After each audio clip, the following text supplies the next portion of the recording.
Le gouvernement signe le contrat d'extension de l'université de Bamako, appelé Kabbalah 2. Les travaux d'un montant de 35 milliards de francs CFA seront exécutés par l'entreprise chinoise Beijing Enterprise Engineering Group. La cérémonie de signature a été présidée par le Premier ministre Oumar Kakamli. Journée mondiale de lavage des mains, Baguineda a été choisie pour célébrer l'événement. Le thème retenu, les mains propres sauvent des vies. Fenêtre ce soir sur la commune urbaine de Gao. Quels ont été les effets de la décentralisation? Le processus est-il harmonieux dans toutes ses composantes? Notre équipe de reportage a enquêté. Nous sommes vendredi 18 octobre. Mesdames et messieurs, bonsoir et bienvenue dans cette édition que nous ouvrons avec les audiences au palais de Koulouba. Le président de la République a reçu l'ambassadeur du Burkina Faso en fin de mission dans notre pays et le nouveau médiateur. Au cours des entretiens, il a été surtout question de la reconnaissance du diplomate à l'endroit du peuple malien à travers les plus hautes autorités et de la reconnaissance des noms à l'endroit du président de la République pour la confiance portée en lui. Compte rendu Nando Dambélé. Une bonne fin vaut mieux qu'un bon début. C'est en ces termes que Mohamed Sané Topan, ambassadeur du Burkina Faso en fin de mission au Mali, a exprimé toute sa reconnaissance au peuple malien à travers le président de la République, Ibrahim Boubacar Keïta. J'ai saisi cette occasion fort opportune pour lui exprimer du fond de mon cœur ma reconnaissance infinie. À travers lui, j'ai exprimé à l'ensemble des présidents qui l'ont précédé depuis 2003 ma gratitude parce que pendant mon séjour ici au Mali, rien ne m'a manqué. J'ai bénéficié d'un soutien très fraternel dans l'accomplissement de ma mission. Et les Bambara, les Mossi aussi d'ailleurs, le disent, une bonne fin est préférable à un bon début. Mais pour ma part, je crois que même au début, c'était un bon début. Aujourd'hui, le Mali résolument regarde vers l'avenir avec grand espoir. La paix est en train de revenir. Mon souhait le plus grand est que cette paix se consolide, que ce peuple frère vive en harmonie et surtout retrouve son prestige d'antan. Après 10 ans au service de la fructueuse coopération entre le Mali et le Burkina Faso, M. Topan s'en va avec le titre de commandeur de l'Ordre national du Mali. Quant à Baba Akib Aïdara, deuxième personnalité reçue par le président Ibrahim Boubacar Keïta, il était venu exprimer toute sa reconnaissance au chef de l'État pour la confiance en lui portée. Rappelons que ce dernier est le tout nouveau médiateur de la République. De Koulouba, Mohamed Sané Topan a été reçu par le Premier ministre, chef du gouvernement. Le diplomate burkinabé a redit le même sentiment de reconnaissance à l'endroit du peuple malien. Mohamed Sané Topan à sa sortie d'audience au micro de Garibou Pérou. Pour parler le plus clairement possible, j'ai eu un appui franc et total dans l'accomplissement de ma mission. Il est normal et juste et normal que je vienne exprimer au Premier ministre et à travers lui, à l'ensemble de ses prédécesseurs depuis 2003, ma reconnaissance infinie pour l'appui dont j'ai bénéficié auprès du gouvernement du Mali. Bien sûr que je quitte le Mali de façon officielle, mais je reste au Mali de cœur et partout où je serai, je travaillerai à la promotion de l'image du Mali. Le Premier ministre a également reçu en audience les responsables de structures d'accompagnement du processus électoral dans notre pays. Il s'agit des représentants pays du National Democratic Institute, NDI, de la Fondation internationale sur les systèmes électoraux, ainsi que le secrétaire exécutif du Centre malien pour le dialogue interparti et la démocratie. Entre ces trois interlocuteurs et le chef du gouvernement, il a été question des actions de consolidation de la démocratie par les élections et l'émancipation politique de la femme dans notre pays. L'occasion pour les trois structures de dire au Premier ministre l'accompagnement qu'elles comptent apporter aux femmes candidates aux prochaines élections législatives, tout en plaidant en faveur des dispositions politiques fortes pouvant améliorer le niveau de représentativité des femmes dans les instances électives. Toujours à la primature, cérémonie de signature du contrat d'exécution de la première phase des travaux de construction de l'extension de l'université de Bamako d'un coût d'environ 35 milliards de francs CFA. Cette nouvelle infrastructure sera bâtie sur une aire de 42 000 mètres carrés et comprendra des bâtiments administratifs et pédagogiques. Les travaux seront exécutés par une entreprise chinoise. Je vous le disais d'ailleurs dans les titres. La cérémonie de signature était présidée par le Premier ministre et devant notre reporter Alocéné Touré. Voici le nouveau complexe universitaire qui va désormais changer la physionomie de l'université de Bamako. Situé à Kabala, le nouveau pôle universitaire est constitué de bâtiments équipés et comprend en plus du rectorat un centre multimédia, une école doctorale, un bloc de 3 amphithéâtres, la faculté des sciences humaines, la faculté de droit, l'école normale d'enseignement technique et professionnel ainsi que leurs annexes.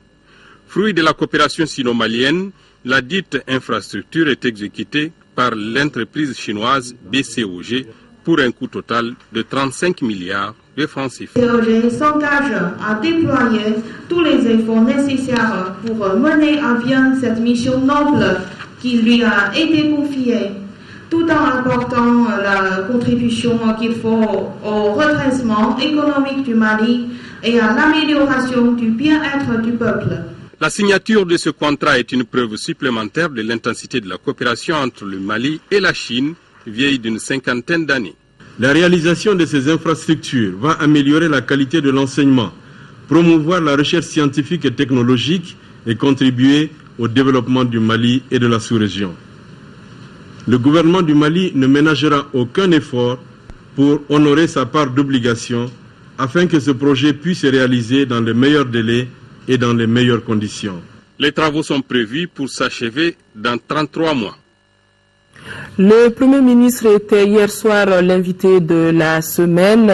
Le Premier ministre face donc au grand défi de la nation. Donc vous pourrez suivre cette interview que Oumar Tatamli a accordée à Yaya Konaté sur les ondes de la radio nationale et ça sera aux alentours de 21h30.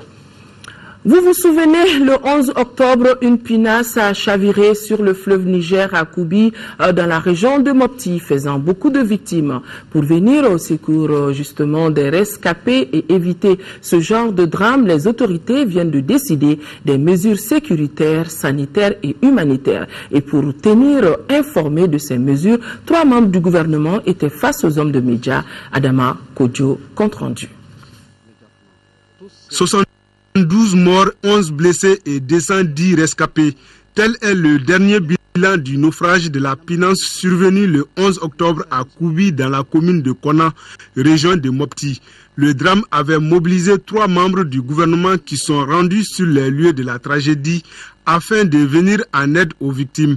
C'est pour évidemment faire le point des différentes actions menées suite à la tragédie que les 3 ministres étaient face aux hommes des médias. L'enquête a déjà débuté. Je dois vous le dire que nous allons faire en sorte que les résultats de l'enquête soient portés à la connaissance de tout le monde. Ce secteur, comme il a dit, n'est pas du tout réglementé. Cela nécessite des moyens qui seront dégagés, mais la présence de brigades fluviales est nécessaire, pas une seule mais plusieurs. Sur le plan humanitaire, un système de veille sanitaire a été mis en place. Ce n'est pas tout. Il fallait premièrement faire en sorte que l'eau de boissons, soit une eau salubre.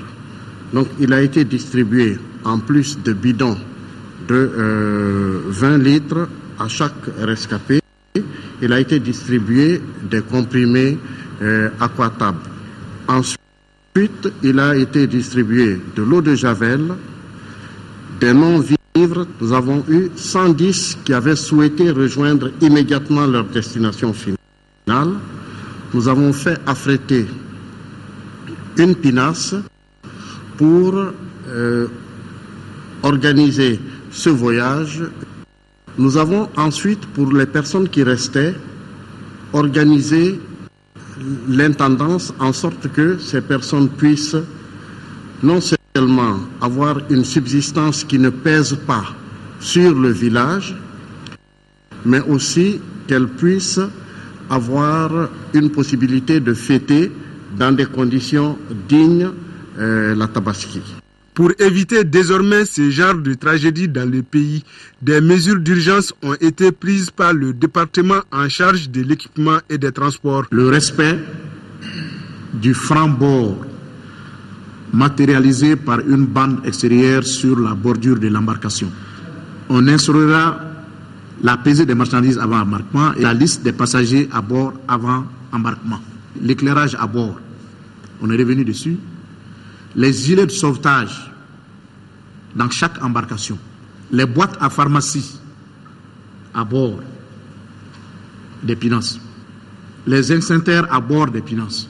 La commission mise en place suite au naufrage est appelée à veiller sur l'application des mesures.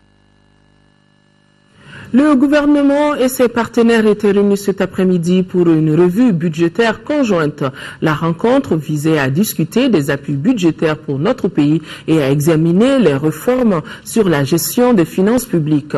Au terme de la rencontre, les partenaires techniques et financiers ont annoncé des appuis budgétaires de plusieurs millions de dollars en faveur de notre pays. Bourama Traoré.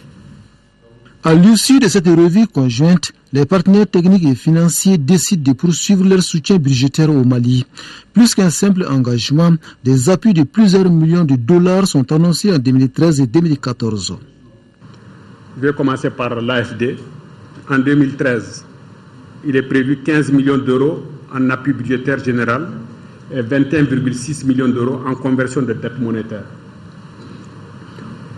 Toujours pour l'AFD, en 2014, c'est en discussion. Pour l'Union européenne, 2014, nous avons 47 millions d'euros en tranche fixe et 53 millions d'euros en tranche variable. Pour la Banque africaine de développement, en 2013, nous avons 40 millions d'unités de compte et 2014, 15 millions d'unités de compte. Pour le Danemark, 2013, nous avons 27,5 millions d'euros. Et en 2014, 22,5 millions d'euros. Pour la Banque mondiale, en 2013, nous avons le chiffre de 50 millions de dollars US. Et pour 2014, 40 millions de dollars US. Pour que cette aide budgétaire soit plus efficace, les partenaires techniques et financiers ont fait certaines recommandations. Il s'agit en l'occurrence de la bonne gouvernance, de la lutte contre la corruption ainsi que de la transparence dans les procédures de passation des marchés publics. Pour le gouvernement malien, la bonne gestion des finances publiques est un préalable pour gagner le combat contre la pauvreté. Notre souhait est que les efforts conjugués du gouvernement, des partenaires techniques et financiers et de l'ensemble des acteurs socio-économiques de la République nous permettent de parvenir à une réduction significative de la pauvreté en République du Mali.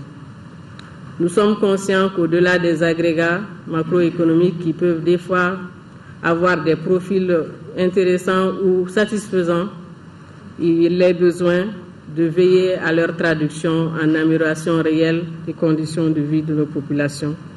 Nous sommes conscients que nous en sommes là aujourd'hui grâce aux efforts conjugués des uns et des autres et nous vous en savons gré. Et nous nous engageons à nouveau que nous ferons en sorte que nous soyons à hauteur de défi. Nos échanges ont été francs et constructifs sur les intentions du gouvernement de rendre opérationnelles les actions pour la mise en œuvre effective du plan d'action de lutte contre la corruption, la délinquance financière et la mauvaise gouvernance. On est bien d'accord. Il faut maintenant mettre en œuvre les actions prévues, une tâche difficile, mais inévitable, dans laquelle nous sommes prêts de vous accompagner.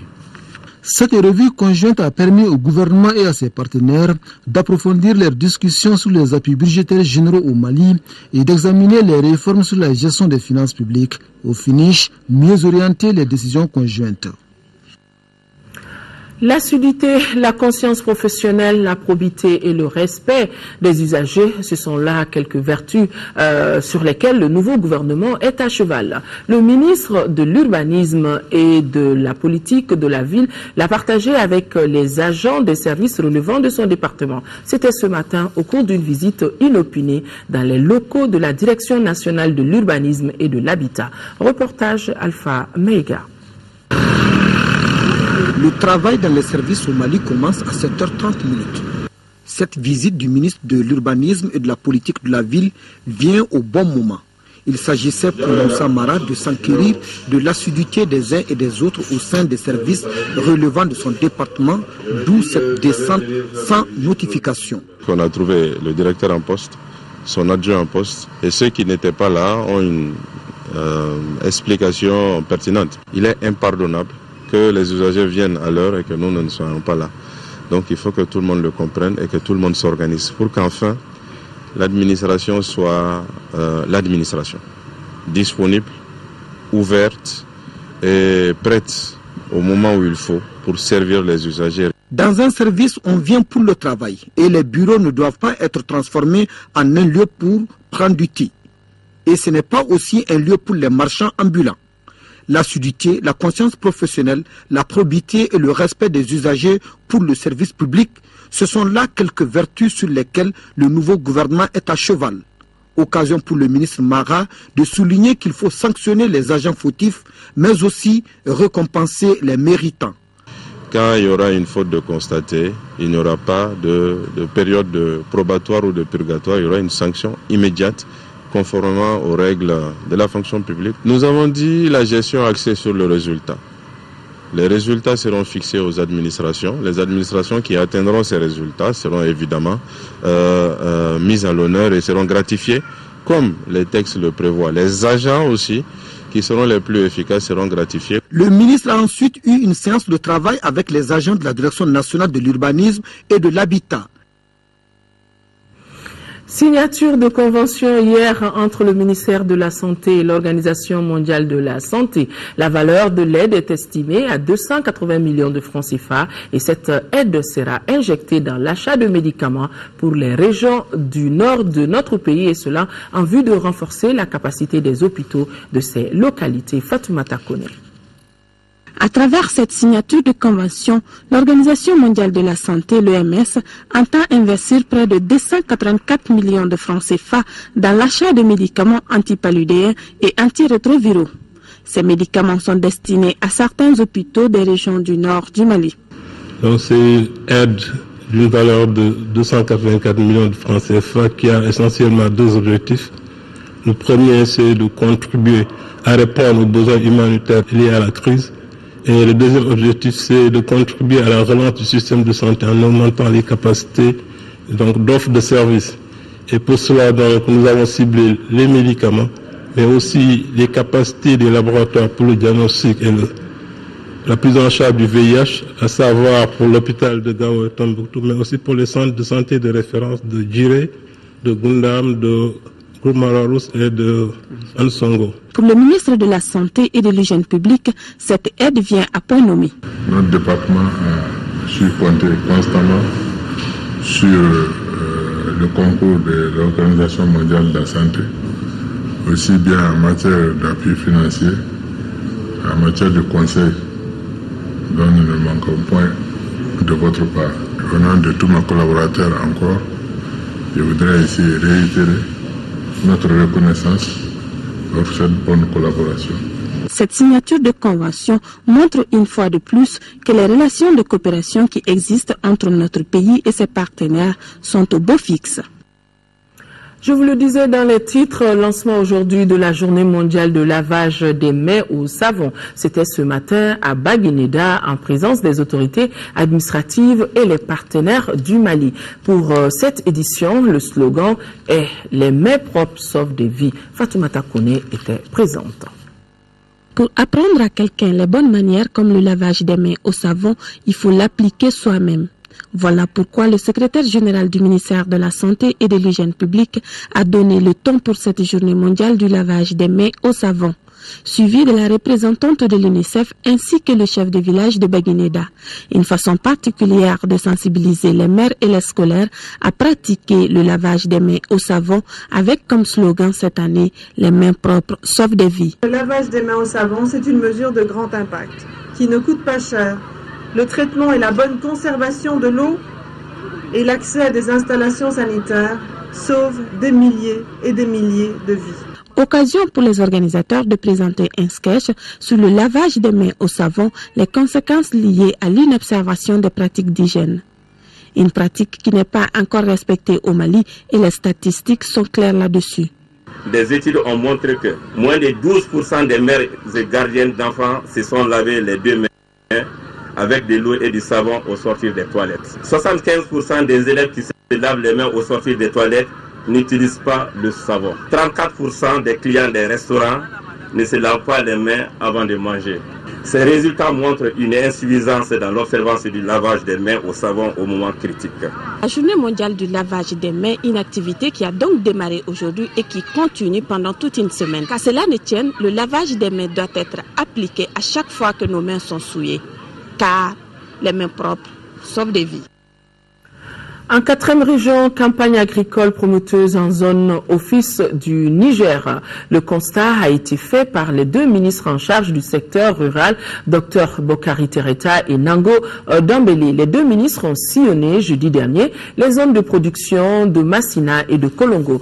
Pour cette campagne, l'office du Niger mise sur une production de plus de 600 000 tonnes de riz. Kandesila depuis Ségou.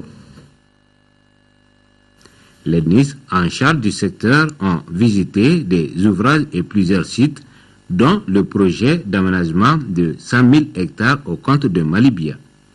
De nos jours, les travaux sont arrêtés, mais des acquis demeurent, dont la réalisation d'un canal et d'une route goudronnée sur une longueur de 40 km. Un autre centre d'intérêt de la visite demeure les parcelles de riz de saison hivernale. Actuellement, le riz est en maturité. Et ce sont les travaux de récolte qui sont en cours. Pour cette saison, l'Office du Niger entend produire plus de 671 000 tonnes, chiffre qui représente environ 40 à 50% des besoins de consommation du Mali. Nous avons tous conscience que pour que l'Office du Niger soit une entreprise où l'exploitation va être intégrée, il faut donner un coup d'accélérateur aux productions pastorales. Il faut que l'élevage ait de l'espace. Il faut qu'il y ait de production piscicole. Et c'est heureux de dire que nous avons la capacité d'ensemencer tous les canaux d'irrigation de l'Office du Niger. Et je suis convaincu, ce faisant, nous allons booster la production donc, du poisson, nous allons créer de l'espace pour l'exploitation pastorale, nous allons créer des infrastructures de transformation et nous rêvons aussi créer vraiment donc, des infrastructures de transport pour vraiment donc mieux connecter l'Office du Niger au marché sous-régional. La délégation a enfin visité les zones de pâturage de Missibougou, le complexe agro-industriel du Moulin moderne du Mali et Nsoukala. Auparavant, la délégation avait échangé avec les autorités régionales et les structures en charge du développement. L'objectif de la rencontre était d'expliquer la vision du département pour faire de la région le poumon économique du Mali. Les acteurs du développement se sont rencontrés aujourd'hui à la maison du partenariat ici à Bamako. L'objectif de cette réunion est de présenter les résultats du 3e appel à proposition et donner des informations sur le 4e appel dont le lancement est prévu très prochainement. Compte rendu, Lamine Keita. C'est dans le cadre du développement local et de la réalisation des projets des migrants que le centre d'information chargé de la gestion de la migration SIGEM, soutenu par l'Union européenne, a tenu cette réunion.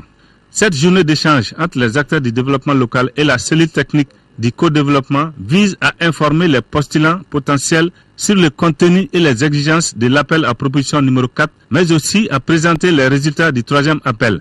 Il s'agit d'initier des projets de développement. Notamment, ces projets concernent différents secteurs. Il y a le secteur de l'éducation, de la santé, de l'hydraulique villageoise et des pistes rurales. Bien sûr, il y a d'autres projets individuels aussi qui peuvent être concernés par cette politique de co-développement. L'apport inestimable de la diaspora malienne dans le développement local est multiforme et multisectoriel. C'est pourquoi il est nécessaire et important de la soutenir à travers des projets de développement local. Le co-développement, c'est un programme de coopération qui au départ, depuis 2002 avec la France et octobre 2009 avec l'Union européenne, c'est donc un programme de coopération qui met en valeur l'apport technique et financier de la diaspora malienne aux fins de développement économique des territoires du Mali. Le 4e appel à proposition est financé par l'Union européenne à hauteur de 270 millions de francs CFA.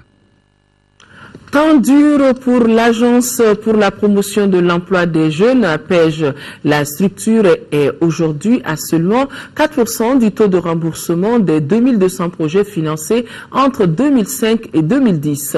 Et face à cette situation, les responsables de la structure menacent de sévir si les créanciers ne se mettaient pas à jour dans un délai raisonnable. Ce qui explique aujourd'hui la visite de la directrice de l'APEJ dans certaines entreprises. Notre reporter Mohamed Jara était de la visite aussi.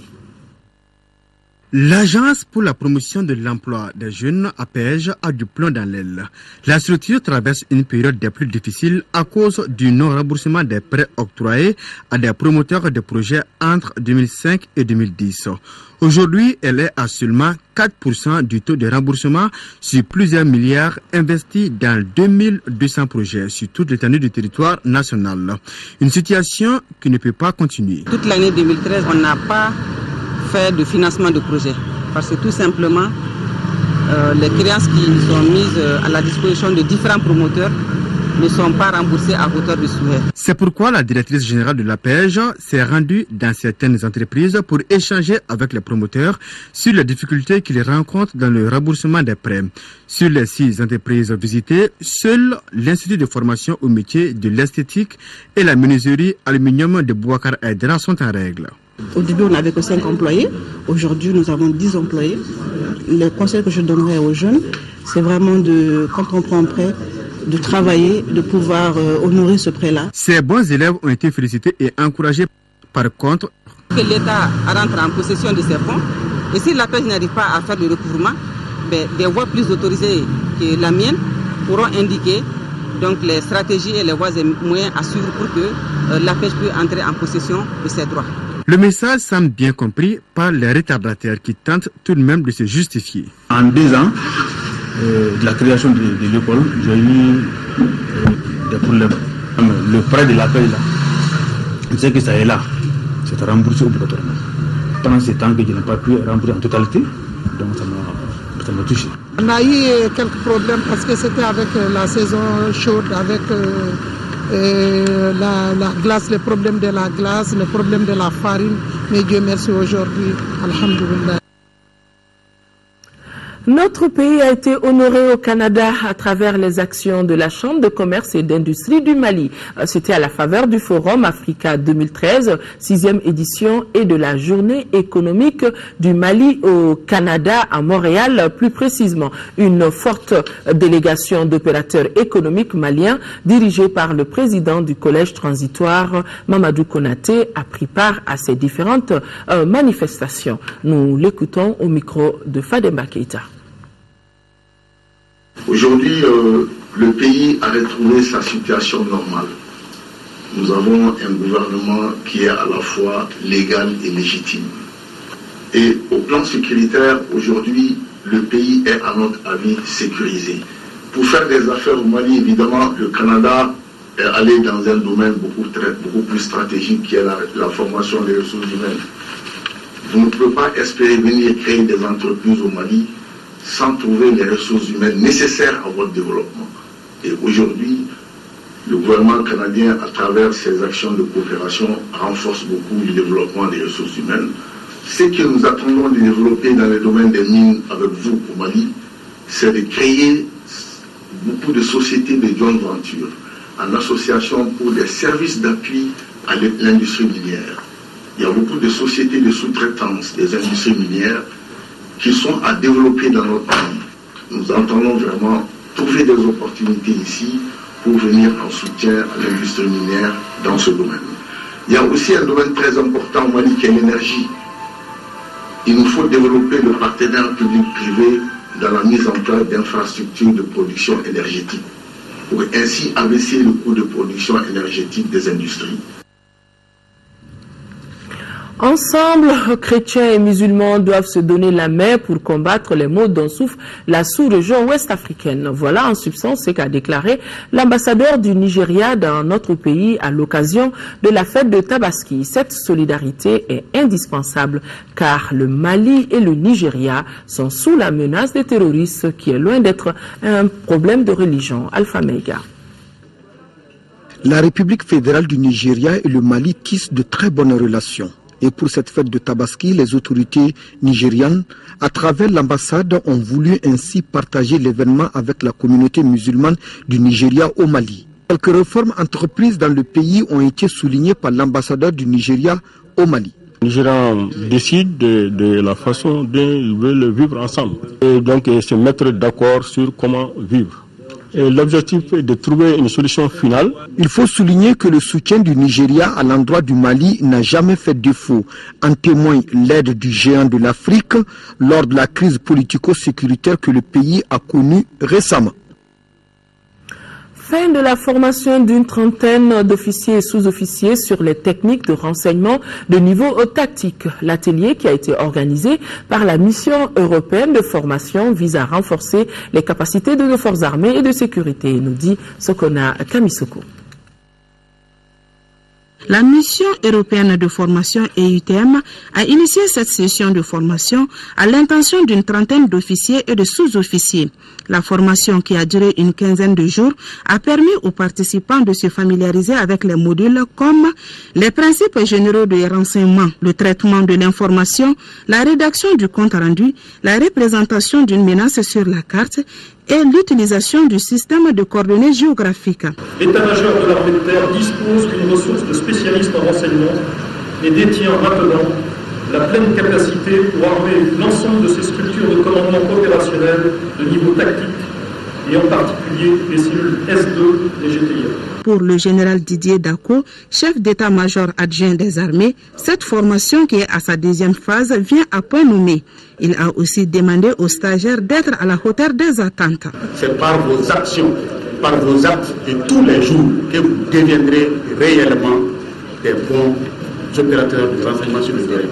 Et c'est à vous que cette tâche est dévolue. Nous les stagiaires, nous vous garantissons que dès notre retour dans nos services respectifs, nous mettrons tout à l'heure pour être à la hauteur de nos autorités. Dans son effort de reconstruction, l'armée de terre se positionne désormais comme un acteur majeur du renseignement opérationnel. La Fédération malienne des associations pour les handicapés a initié une journée porte ouverte. La visite était essentiellement consacrée aux institutions d'éducation spécialisées. Boubacar Sissoko, compte rendu. Ce mois de la solidarité est saisi par la Fédération malienne des associations de personnes handicapées pour s'imprégner des difficultés auxquelles les institutions d'éducation spécialisées sont confrontées. Par manque de ressources financières, l'école n'arrive pas toujours à assurer correctement le transport des enfants, ce qui joue sur la ponctualité et l'assiduité. L'approvisionnement de la cantine en denrées alimentaires et autres ingrédients, riz, huile, sel. Malheureusement aujourd'hui, à cause de ces difficultés, la cantine n'est pas fonctionnelle. Or, c'est elle qui permet aux élèves de travailler les après-midi. Ces problèmes varient d'un lieu à un autre. Au centre de réadaptation pour les handicapés physiques, les pensionnaires sont dans le dénuement total. Jadis un fleuron de l'épanouissement de l'enfance handicapée, le CRHP est aujourd'hui dans l'oubliette. Presque laissés pour compte, les enfants du centre médico-psycho-éducatif de la Maldem sont dans l'obscurité bientôt 6 mois. Quant à leur encadreur, ils ont 5 mois d'arriérés de salaire. À l'UMAV, les 202 jeunes enfants qui sont à l'internat sont plongés dans l'obscurité depuis 2 ans. C'est l'écoulement de nos productions. Malheureusement, le grand consommateur de craie en République du Mali, qui est le ministère de l'Éducation nationale, fait des appels d'offres et les marchés sont remportés par des opérateurs privés, des opérateurs économiques qui importent de la craie. Je pense qu'il est temps de valoriser la production nationale. Ça nous permet, nous, de prendre en charge les salariés qui sont là, de préserver les emplois, de créer des opportunités d'emploi pour ceux qui ne réussiront pas à l'école. Et ça permettra aussi à la société de prendre partiellement en charge les frais liés à l'alimentation des enfants qui sont à l'internat.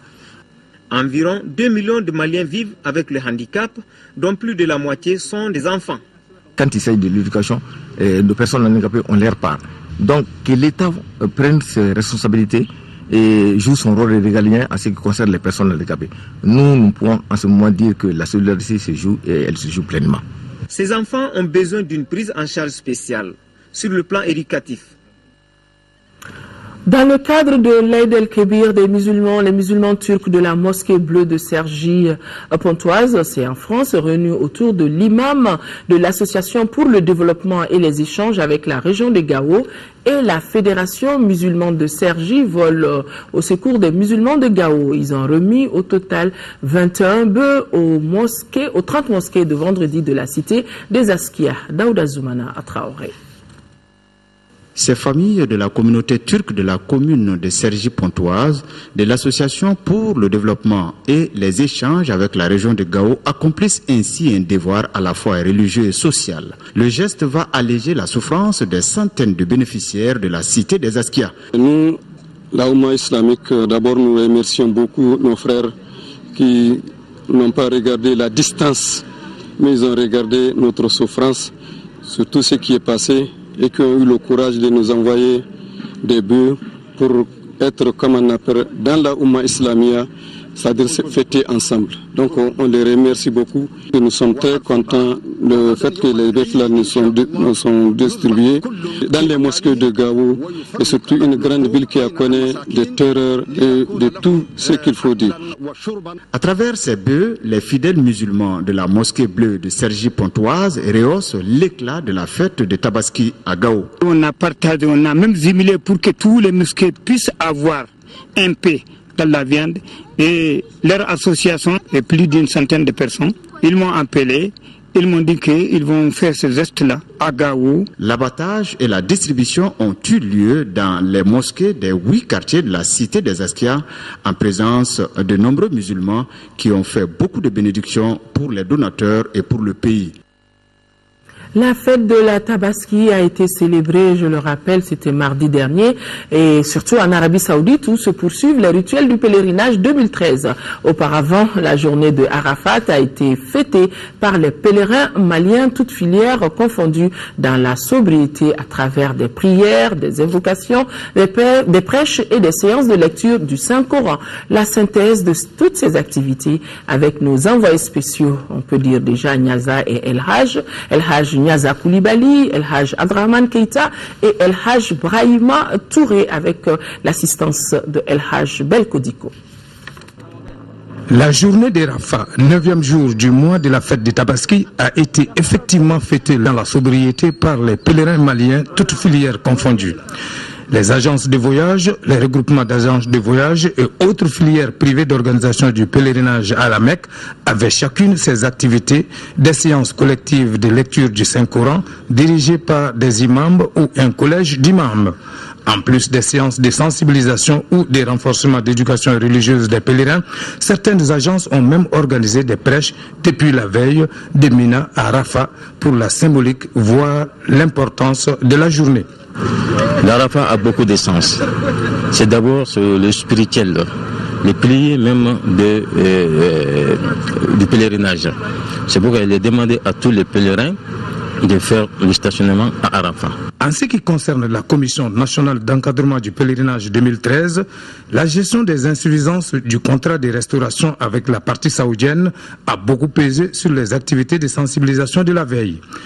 qu'à cela ne tienne, au-delà des prières, invocations et lectures individuelles du Saint-Coran, une grande cérémonie de prêche dirigée par l'imam Mamadou Diarra de Kinzambougou a été organisée sous l'autorité du délégué général Mamadou Kamara. Des bénédictions et des vœux ont ainsi été formulés pour l'ensemble des pèlerins maliens, les autorités ainsi que pour la paix et l'unité au Mali. Cette cérémonie a pris fin par les remerciements et surtout des excuses présentées aux pèlerins par le délégué général au nom du ministre chargé de l'administration territoriale et du gouvernement pour toutes les insuffisances constatées. Une séance de lecture intégrale du Saint-Coran a mis fin à la journée des Rafah 2013 du Mali. Et cette nouvelle, le ministre délégué auprès du ministre de l'administration territoriale chargé des affaires religieuses et du culte a le regret de porter à la connaissance des parents et connaissance que M.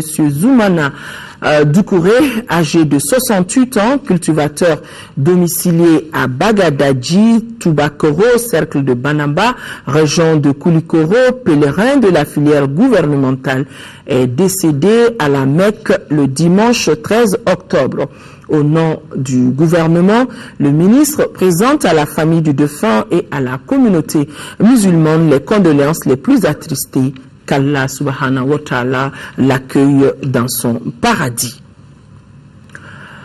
La commune urbaine de Gao, qui compte plus de 80 000 habitants, a bénéficié des avantages de la décentralisation. L'éducation et la santé restent les deux domaines de prédilection dont les réalisations sont palpables. Des écoles fondamentales et secondaires ainsi que des centres de santé communautaires ont vu le jour dans la cité des Askia. À ces infrastructures s'ajoutent des recrutements d'enseignants et d'agents de santé pour servir et lutter contre le recrutement d'enseignants et d'agents de santé. Mais la grande faiblesse reste et demeure le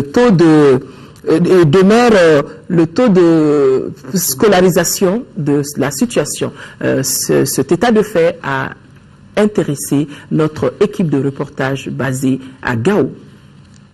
La ville de Gao, à l'instar des autres collectivités, a opté pour la décentralisation comme alternative à son développement économique, social et culturel. Ce système a permis aux collectivités de s'impliquer dans les divers domaines de développement. Comme acquis, les acteurs apprécient les secteurs de la santé et de l'éducation. On nous a déjà affecté l'éducation, que nous arrivons à maîtriser aujourd'hui. Après, ils nous ont donné la santé, que nous maîtrisons aussi. Et ces deux domaines, généralement, c'est ce qui intéresse nos populations. En plus de la construction des centres de santé communautaires, de l'amélioration du plateau technique et du recrutement du personnel sanitaire, la population bénéficie périodiquement des campagnes de vaccination au profit des femmes et des enfants. Beaucoup de CESCOM aussi existent aujourd'hui grâce aux collectivités. L'éducation a également tiré profit de la décentralisation sur plusieurs plans. Les compétences transférées aux collectivités sont assez nombreuses. Il s'agit des compétences en matière de recrutement et de prise en charge des enseignants, compétences transférées en matière d'organisation et de prise en charge des examens, les constructions scolaires, l'entretien des locaux scolaires, des points d'eau, du mobilier scolaire, de la carte scolaire, du matériel didactique et des compétences en matière de fourniture scolaire. Depuis la décentralisation, il y avait beaucoup d'enseignants qui manquaient. Et les communes se sont vraiment investies pour avoir le maximum, même si jusqu'à présent, il y a un besoin crucial d'enseignants à recruter. Et les élèves aussi, il y en a suffisamment. Malheureusement, le matériel didactique et le matériel même, les kits même manquent. Donc pour moi, quand on décentralise, on doit accompagner de moyens. C'est-à-dire l'État n'a pas quitté son train-train quotidien. Juste payer le salaire des enseignants, c'est insuffisant. On ne dote pas les classes de matériel. Il n'y a pas d'accompagnement. Alors quand on décentralise, c'est pur. Maintenant que c'est au compte des communes qui n'ont même pas de budget, nous avons des budgets de salaire. Nous arrivons à peine à payer les salaires de nos employés. Souvent on fait recours à la l'ANICT pour payer nos salaires. Vous voyez bien que la décentralisation n'a pas trop son sens. Ce qui a manqué à la commune, effectivement, c'est les finances. C'est les finances. Parce que souvent, il vaut mieux demander à un individu d'utiliser sa force pour construire des briques, d'utiliser sa force pour construire un mur. Mais vous lui dites, par exemple, de donner, par exemple, 2 000 ou 3 000 francs, et souvent vous avez des difficultés pour l'avoir. C'est pourquoi l'appui des partenaires doit être multiplié. Les communautés elles-mêmes se sont organisées, génèrent aujourd'hui des ressources qui leur permettent aujourd'hui de prendre en charge l'école. Bien sûr, les partenaires également sont là pour les accompagner. S'ils initient des projets viables. En attendant le redémarrage normal des activités de la commune urbaine, les structures publiques et privées tentent de faire ce qu'elles peuvent dans tous les domaines de développement pour le bonheur de la circonscription. Sans les langues nationales et l'alphabétisation, il n'y a pas de décentralisation, car au Mali, plus de 70% de la population est analphabète. L'alphabétisation et les langues nationales se présentent alors comme étant le raccourci pour cette couche de s'approprier des concepts de paix et de décentralisation. Lamine Tchekoura Koulibaly. L'évolution historique des nations émergentes nous enseigne qu'aucun pays ne peut se développer en ne s'adossant pas sur ses langues nationales. Le Mali, qui a opté pour la décentralisation pour assurer son développement, ne peut pas ignorer cette réalité. Sans les langues nationales, pas de décentralisation et ni démocratie aussi. Pour que notre peuple adhère à un concept politique comme la décentralisation et la démocratie, il faut qu'elle comprenne. Or, vous savez que l'essentiel de ce que nous disons se fait en français. Les documents au service des masses rurales, au service au plan local, il faut les rédiger en langue nationale, la langue du milieu. Il y a des cadres vifs de l'alphabétisme. Un paysan qui sait ni lire ni écrire, qui ne sait même pas lire son nom, mais facilement, il vient payer ses impôts et taxes. Quand il dérive, n'est-ce pas, un reçu, eh bien, les cadres verraient des noms, ce n'est pas le bon reçu. Ce n'est pas le bon reçu. Il faut encore payer. Et on a vu beaucoup de cas comme ça. Si aujourd'hui, on continue dans les collectivités décentralisées à avoir comme langue de travail la langue officielle du Mali, qui est la langue française, qui n'est pas comprise par 85 à 90% de la population, maîtrisée par elle, eh bien, on voit bien que l'alphabétisation joue un rôle fondamental en termes d'appréhension de l'écriture, de la lecture et de la communication. L'alphabétisation et les langues nationales sont indiscutablement la clé de voûte de la décentralisation et du développement tout court. Elles permettent l'édification d'une société civile forte et responsable qui implique tous les citoyens à la gestion de la cité pour renforcer les institutions démocratiques. En cela, il y a une forte corrélation entre langue nationale et ancrage de la décentralisation. Décentralisation, c'est permettre aux acteurs à la base d'être partie prenante du processus global de décision et de mise en œuvre. Donc d'être les véritables décideurs de leur destin à la base. Si vous voulez que le peuple et ses gouvernants aillent ensemble, il faut qu'ils parlent la même langue. Et nous, on n'a pas peur de dire que quelqu'un qui vient et qui parle tamashek dans une assemblée, on cherche des traducteurs pour nous rendre ce qu'il dit. On les respecte et on respecte ceux qui l'écoutent. Quelqu'un qui vient et qui parle en dogon, on met les interprètes et on dit... Vous avez vu que dans notre pays, les gens quittent leur terroir pour venir à Bamako, en l'espace de 2-3 mois, ils parlent bambara. Et on n'a pas de problème de transition de la langue. Ce qui est important, c'est la volonté politique. L'alphabétisation fait malgré tout figure de parents pauvres, une priorité mineure qui contraste avec le rôle et la place qui lui reviennent pour l'ancrage de la décentralisation. La seule volonté politique, maintes fois exprimée, ne suffit pas. Quand on a 70% d'analphabètes dans notre société, comment est-ce qu'on peut prétendre développer cette société? Le rôle de l'alphabétisation, il faudrait que les autorités le comprennent. L'État, avec ses partenaires techniques et financiers qui sont là, qui supportent aussi les activités qu'on entreprend, les bailleurs de fonds. Donc, en principe, les recommandations, c'est surtout vers eux. Ensuite, au niveau des collectivités territoriales, Il faudrait que ces responsables au niveau local là, et puis au niveau régional prennent toutes leurs responsabilités. L'alphabétisation et les langues nationales vont cesser d'être les parents pauvres. Parce que c'est un axe important de la politique de l'éducation. Au moment où je vous parle, nous avons l'intention de mettre l'accent sur l'alphabétisation et les langues nationales. Parce que l'importance des langues nationales, on ne peut pas faire le développement d'un pays en laissant beaucoup de gens analphabètes. Donc, pour faire le développement d'un pays, il faut aller ensemble. Donc, ce sera avec l'alphabétisation. Donc, pour vous dire, vous mettre à l'aise et vous dire que désormais, nous avons décidé de prendre le problème à bras le corps.